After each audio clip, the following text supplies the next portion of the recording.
is what we call hater shit. There is no better term. You know me. If you know me, you know me. If you know, you know me. You know, so...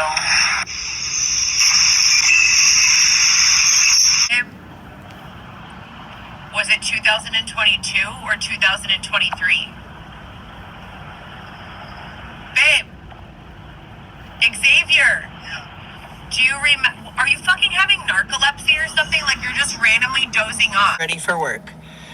Just so I could get through this a little more. So I meet Xavier. We spend that first night where? At the church. At the church. What church? The church across the street from Whole Foods at Chicago and State. Why did I spend the first night with him there? Because Heather Gillespie.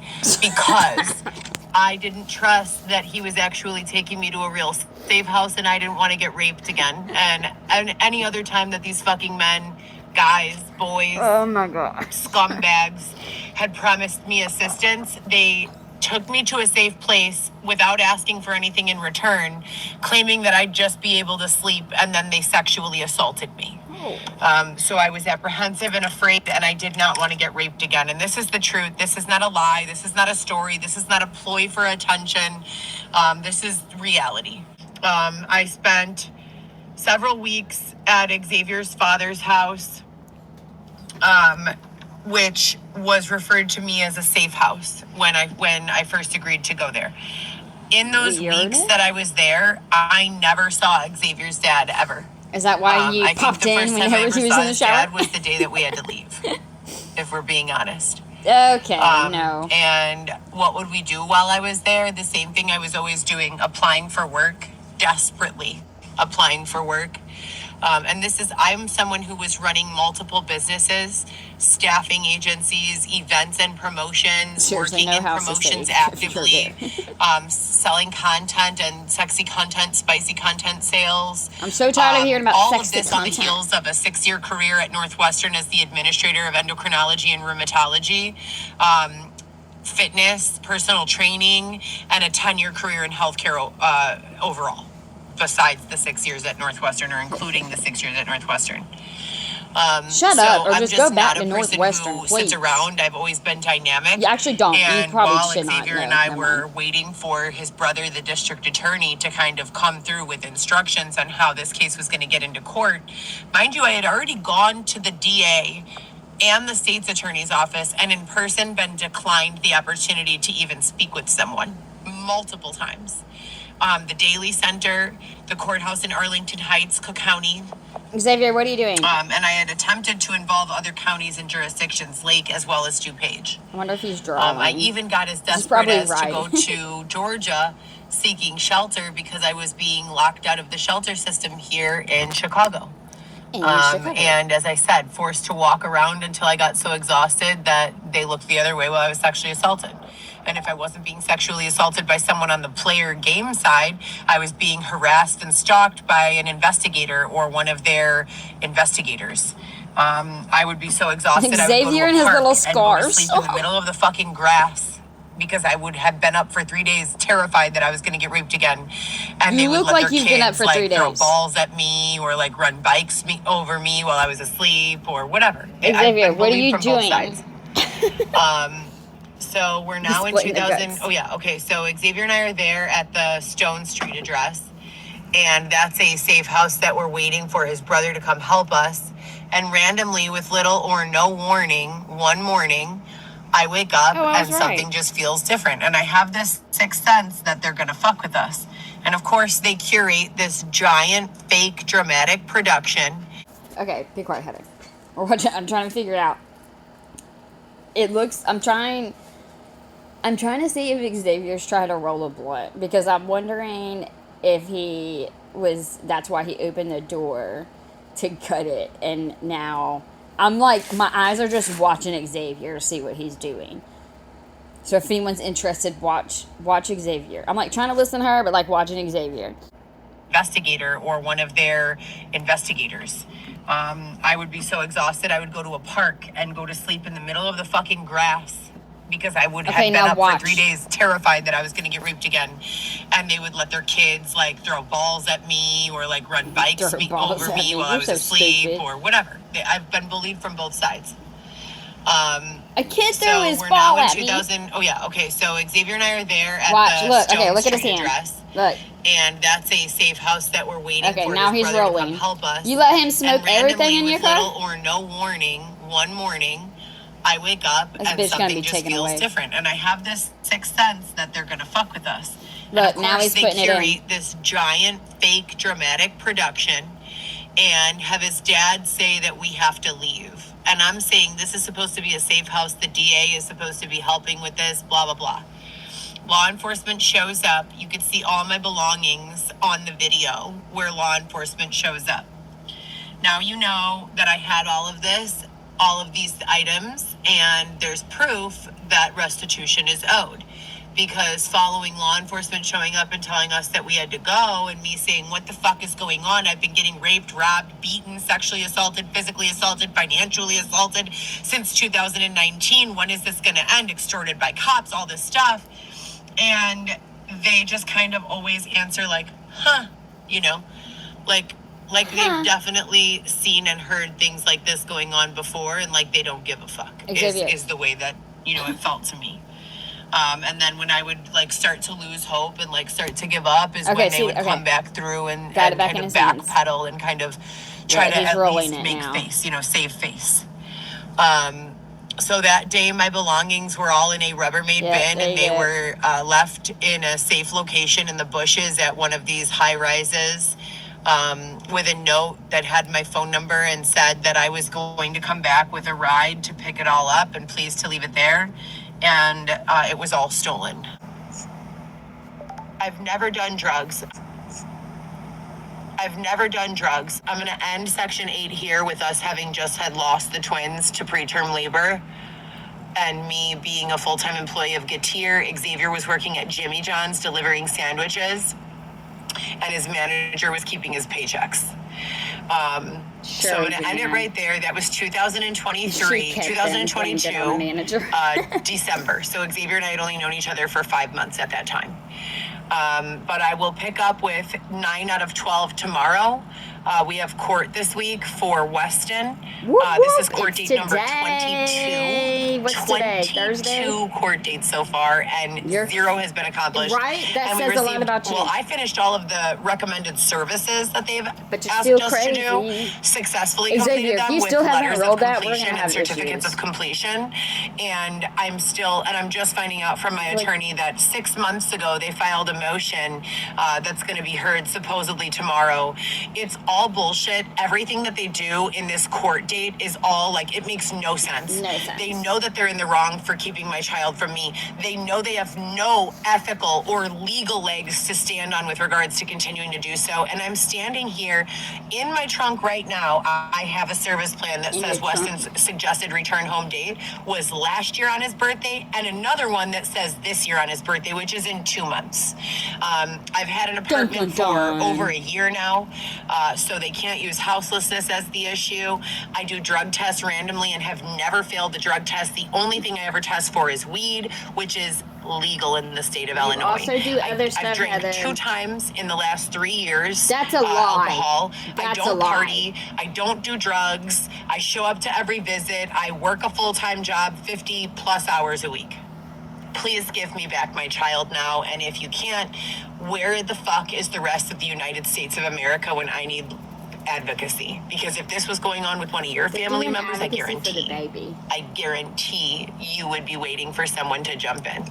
Where are all of the moral and ethically sound groups and civil rights groups and internal affairs groups and systems of checks and balances that are responsible for making sure that everything is running with integrity in and out of these court systems?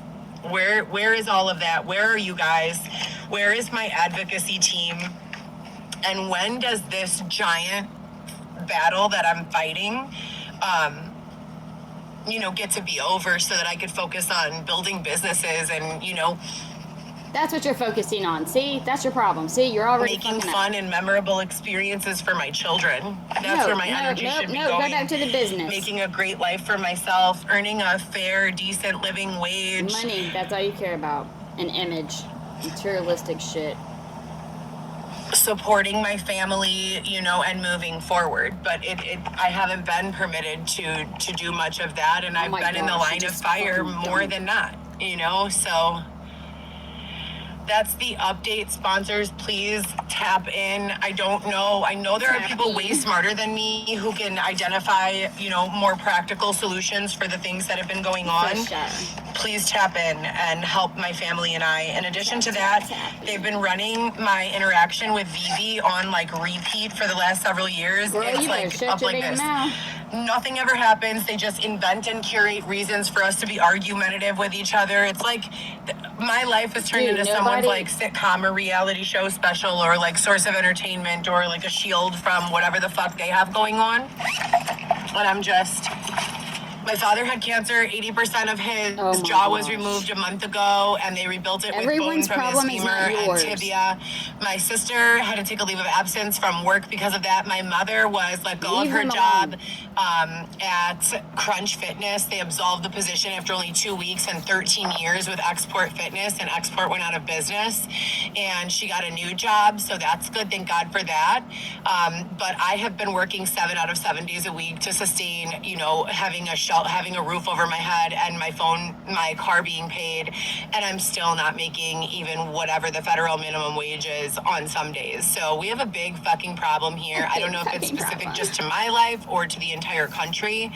But sponsors, if you could tap in, and if there's anyone else with information who could assist and advocate for and support, that would be fantastic, because, you know, enough is really, really enough. My son is about to be 2, and I have multiple service plans saying that he was recommended to be returned home last year and again on this year. I've had his pack and play in my apartment for over a year. Look how long they've been together, y'all. This is a clear violation of my civil rights, human rights, all rights. I've been financially manipulated, sexually assaulted a number of times, withheld access to legal assistance and more. Like I said, there's got to be someone smarter out there who can figure this out and help me. Please do.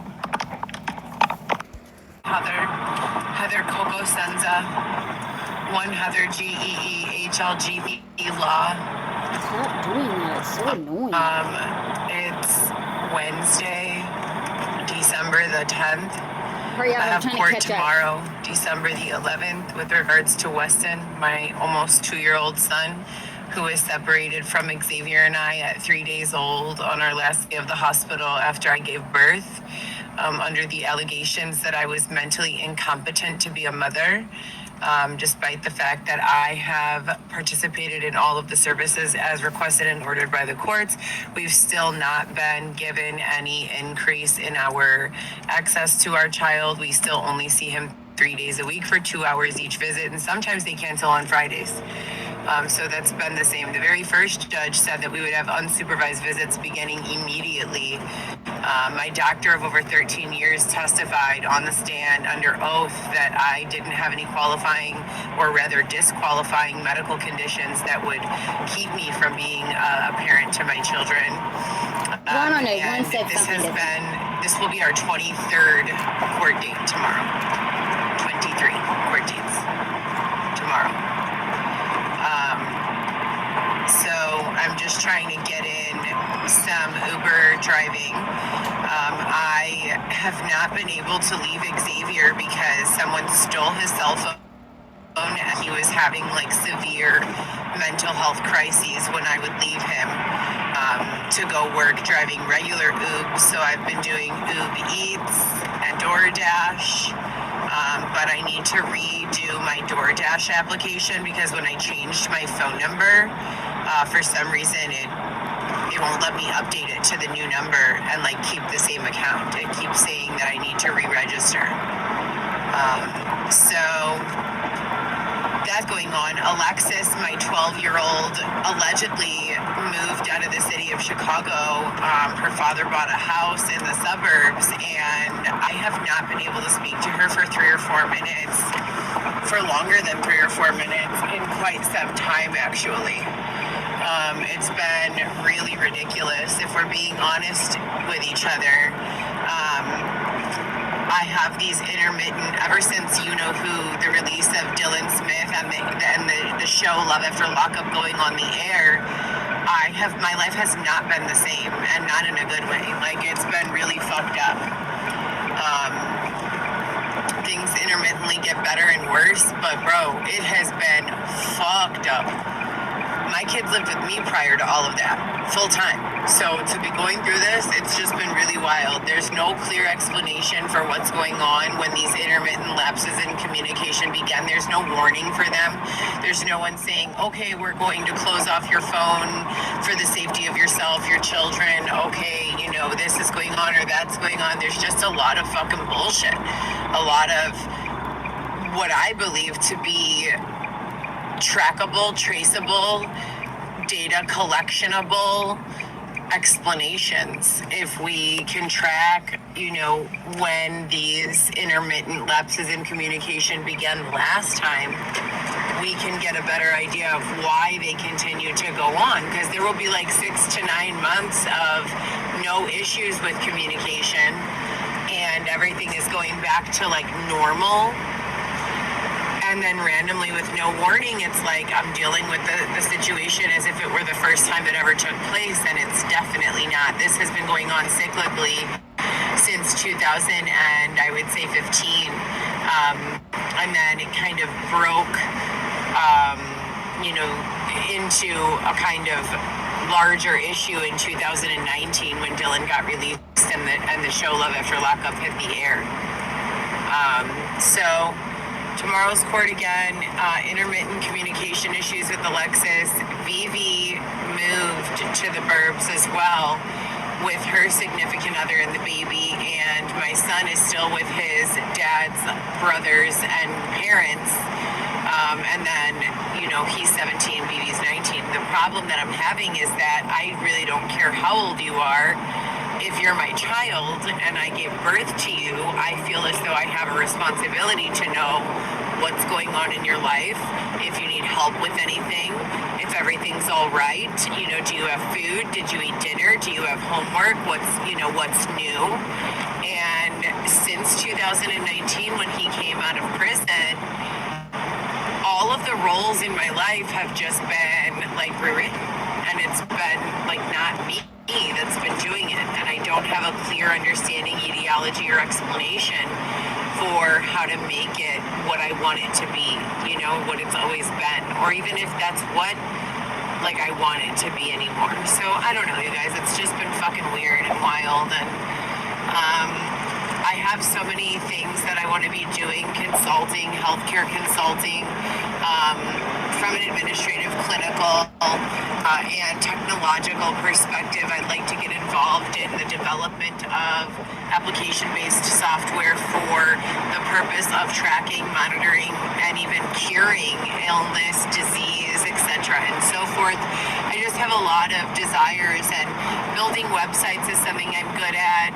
Running any sort of AI consultation company is something I'd be good at. Even niche e-commerce sales is something I'd be good at.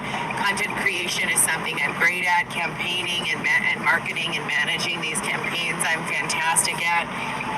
But they keep on stealing my electronic communication devices, you know, so, and then putting me in a position where I don't have any sort of expendable income, like not even $250, which is fucking crazy to me.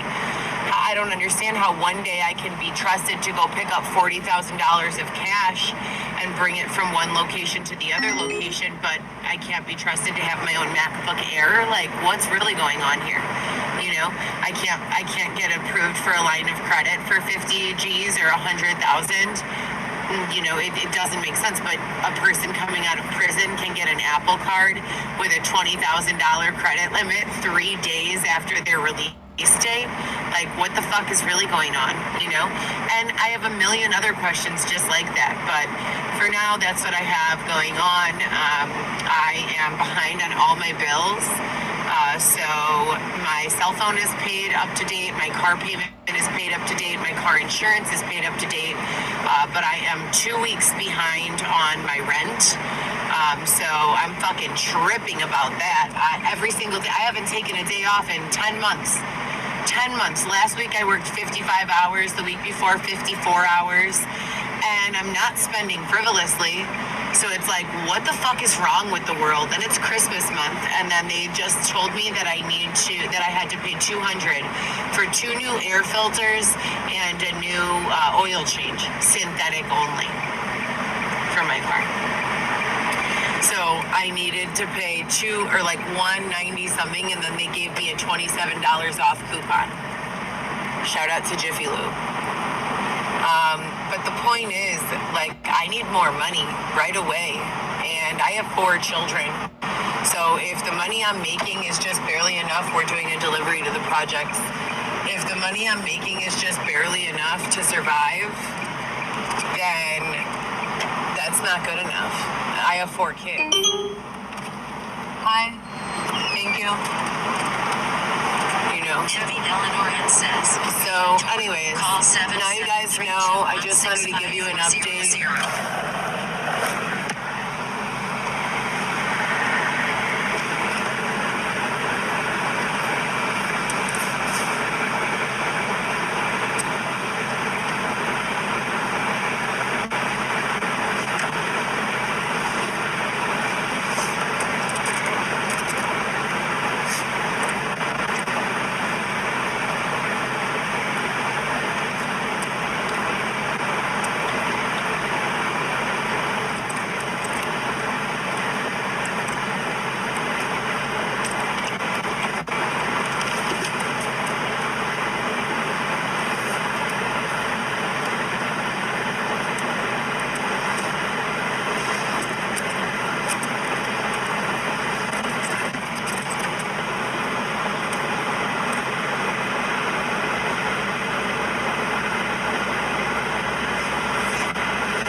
Lastly, I'm pretty sure if you guys are familiar with my blog, Merciful Storm Wix site, Google Merciful Storm Wix, Heather Gillespie, scroll all the way to the bottom to my blog post from 2019, 2020. There's some wild shit in there, you guys, and it's all real.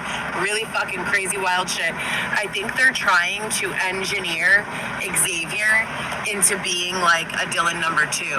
They're making him cross-dress. Xavier and I don't do shit. We went out 2 times in the last month. Since I've met Xavier, we've only been out twice. Both of them have been in the last month, and they both have been in Boys Town. He cross-dresses. He's never done that before.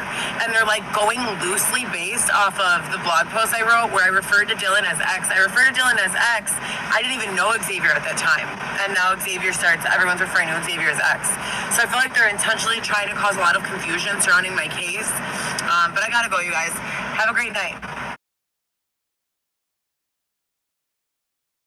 The stronger your thighs are, the stronger your quads are, the longer you live. Crazy fact. No shit. These